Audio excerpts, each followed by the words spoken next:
గోవింద గోవింద ఘోషతో తన గుడికి గుని వచ్చ భక్తులను గోవిందుడే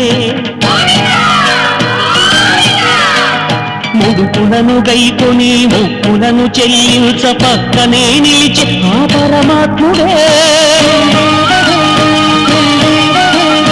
అలమేలు మంగమ్మ అమ్మయ్య వచ్చి తల నీలాలనిప్పించే తన స్వామికి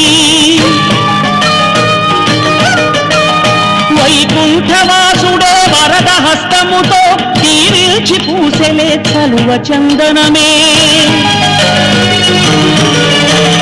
ఋషులకే కలుగదు భాగ్యము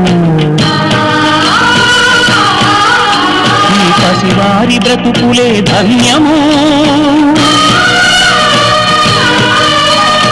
అమ్మని నాన్నని కలపాలని మదినమ్మి పూనిన వ్రత దీక్ష